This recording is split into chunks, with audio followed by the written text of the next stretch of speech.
אז שלום לכולם, כאן תהילה. והיום בסרטון שלי לא סתם החלטתי ללבוש דווקא חולצה של דיסני האהוב עליי. אז הרשת האמת היא גועשת על כל הנושא של שלגיה, הסרט של השלגיה החדשה. קצת גם משהו להתנתק מזה, וזה לא סרטון שקשור לפוליטיקה בין הדבר הזה, כי גם לזה אני יודעת שיש איזשהו משהו. אבל הנושא של היום, שלגיה החדשה, המגמה של דיסני ומה אנחנו יכולים ללמוד מזה. אז אני חייבת להגיד שלאורך השנים האחרונות דיסני התחילו איזושהי מגמה, או באופן כללי גם ניתן הרבה לראות את זה בסרטים אחרים, שבה יש גיבורה יפה, חזקה, אמיצה, בוסית, מיס אינדיפנדנט כזאת שלא זקוקה לאף אחד, ובטח ובטח שאין נסיכים במסע הזה, היא יכולה לעשות הכל לבד, היא מאוד עצמאית וחזקה. עכשיו, אני כן יכולה להתחבר לזה, אני כן אוהבת את זה, גם יצאו הרבה סרטים שוואלה בסך הכל הם גם טובים עם הדבר הזה, וזה כן משהו שאפשרי בהחלט ללמוד ממנו וגם לצפות ממנו. אבל אני חושבת שהפעם דיסני לקחו את זה צעד אחד רחוק מדי עם ההחלטה על שלגיה החדשה. בסרט החדש של השלגיה, איך השחקנית, אני אפילו כבר לא זוכרת איך קוראים לה, אני רק זוכרת את גל גדות, רייצ'ל משהו ולא משנה, איך היא אמרה, אין בסרט הזה נסיכים, זה הכל על אישה שיכולה להיות מנהיגה וזה. ופה בדיוק מתחילה הבעיה. בסרטים האלה שהאישה מוצגת כמישהי לבדה שיכולה לעשות הכל. עכשיו, לפני שאני חושבת אולי יש אנשים שלא יבינו אותי / יסקלו אותי באבנים על מה שאני אומרת, אז הכוונה שלי זה לא שהיא תלויה בגבר או באנרגיה הזכרית, אלא שיש איזושהי השלמה. ההשלמה הזאת לעתים קרובות היא מאוד מאוד חסרה.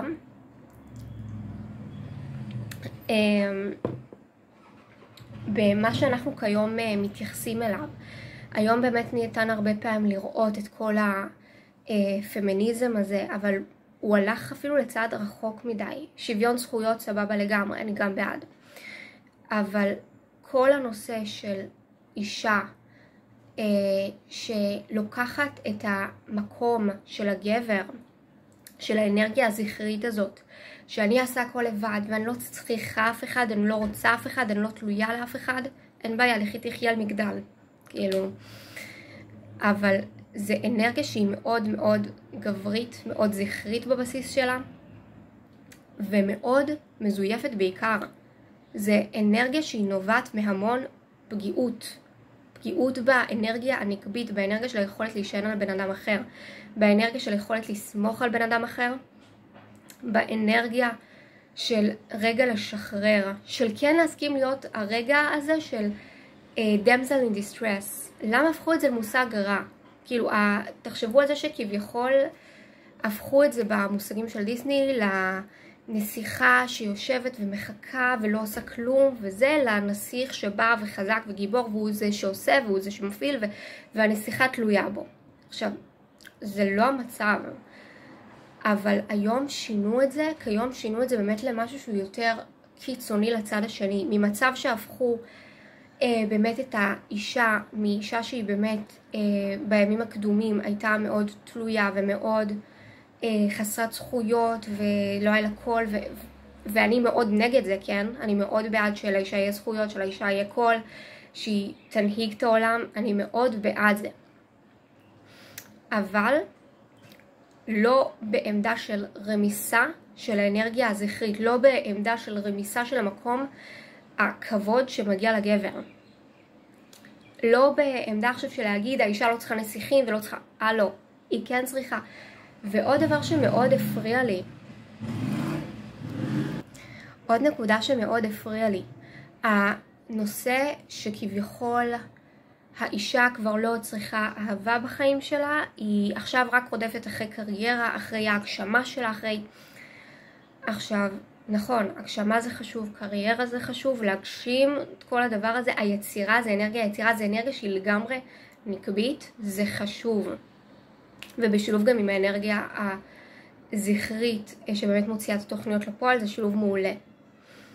אבל חלק מהעוצמה ומהיכולות ומהשונות של האנרגיה הנקבית, זה היכולת להוציא את הדברים האלה לפועל. סליחה, זה היכולת של הרוך, של הרכות, של העדינות, של עולם הרגש. וכן, חלק מהיכולת הזאת זה באמת להתחבר למקום הרגשי הזה, למקום של אהבה. ואגב, זה לאו דווקא אהבה כלפי בני זוג, כלפי נסיכים, כמו שמוצג הרבה פעמים בדיסני, כדי למצוא את הנסיך על הסוס הלבן. זה יכול להיות איזושהי אהבה שהיא קודם כל מגיעה מבפנים. אבל הרוך הזה הוא צריך להיות שם. לא הגיוני שהאישה היא רק עכשיו תלך ותרדוף ותשיג וזה וזה וזה. אוקיי, בסופו של דבר זה יימאס, בסופו של דבר משהו יהיה פה תקוע. והרוך הזה, ויכול להיות שאולי גם אני ארחיב על זה או שאני ארחיב על זה תכף בסרטון, תכף אני אראה מה קורה. אבל הרוך הזה הוא כן משמש איזשהו משהו והוא משלים של האנרגיה הזכרית.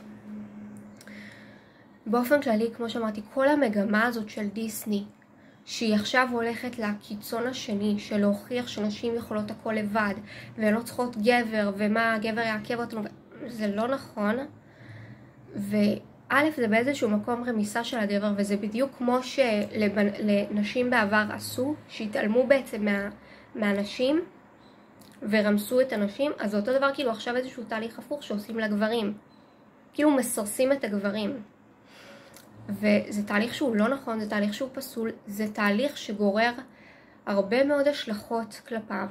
כי ילדה קטנה למשל שעכשיו גדלה לסרט החדש הזה של דיסני, ולשלל הדברים האלה, היא בעצם לומדת שאין לה יכולת להישען על מישהו. היא לא צריכה להישען על מישהו, היא רק צריכה להיות חזקה. וכשהיא רוצה רגע להישען על מישהו, היא מבינה שאין לה יכולת כזאת. כי אסור לה, כי זה לא דבר טוב וזה לא דבר בריא. ולכן זה פוגע. אני יכולה להגיד למשל מהדוגמה האישית שלי, שמאוד היה לי מאוד קשה להישען למשל על בן אדם אחר. מאוד ראיתי את עצמי כמשימתית, כי יאללה לעשות דברים, ובסופו של דבר זה מאוד פגע בי. לקח לי ולוקח לי המון זמן לשחרר את המקום הזה, ובאמת להסכים לבטא את הרעיון הזה, שזה בסדר לרצות משהו, זה בסדר להצטרך משהו, ולהבין את האיכויות שלי בתור אישה, עם הרוך, עם האהבה הזאת, עם עולם הרגש, להסכים לבטא את זה, דבר שהיה מאוד הרבה שנים קלו אצלי, או מאוד לקיצון השני, או שהוא היה קלו אצלי, זה היה מאוד כזה בתנודות. וכן גם להסכים גם לשחרר את האנרגיה הזכרית הזאת, של כל הזמן להיות בעשייה, וכל הזמן לרדוף, וכל הזמן ואני לא צריכה אף אחד, ואני חושבת שבאמת מה שאפשרי ללמוד מהדבר הזה, ומהסרט הזה, ומהמוטיב של איך בעצם אנחנו עכשיו הולכים לאיזה כיוון, שהכיוון הזה צריך להפך. ולא סתם אני חושבת עכשיו אנשים יצאו על הסרט החדש הזה של דיסני, כי בסופו של דבר הסרטים האלה קיימים, הסרטים האוריג'ינלס האלה המקוריים קיימים מסיבה מסוימת. כולנו בעבר רוצים את הסוף הטוב הזה, להאמין למשהו שאהבה גדולה ומשהו בלתי אפשרי, ואנחנו בסופו של דבר כולנו רוצים כן את החום הזה שזה מורגש בו. בין אם אנחנו מודים בזה, ובין אם זה משהו שהוא חבוי עמוק בתוכנו ומסתתר מתחת להמון שכבות של הגנה, ואנחנו לא צריכים, ואנחנו מנהיגים ומנהיגות וזה, וזה עדיין קיים שם. אנחנו בסופו של דבר יצורים של אהבה. לא משנה מה נגיד נעשה, אנחנו יצורים חברותיים. אנחנו יצורים של אהבה, אנחנו יצורים שזקוקים לדבר הזה, והיו אין ספור מחקרים בנושא שמראים עד כמה תמיכה רגשית, נפשית, זה חשוב בדיוק כמו הפיזי. עד כמה אנחנו זקוקים לזה מהרגע שאנחנו נולדים, מהרגע שאנחנו ילדים בתוך הרחם שלנו, לתוך הרחם של ההורים שלנו, עד לרגע שבו אנחנו גדלים ומתפתחים. אז למה לסגור את המקום הזה? למה לימדו אותנו לכל הרוחות לא להזדקק, לא לרצות, לא להיעזר? אולי זה נובע בכלל מתוך פחד אישי שלנו של מה יקרה אם זה לא יוכל להתגשם, אם אני עכשיו צריכה משהו, אבל לא מסוגלים להעניק לי את זה מבחוץ. אולי אני אתפרק, זה חשש שקיים להרבה מאוד אנשים. אז זהו להיום.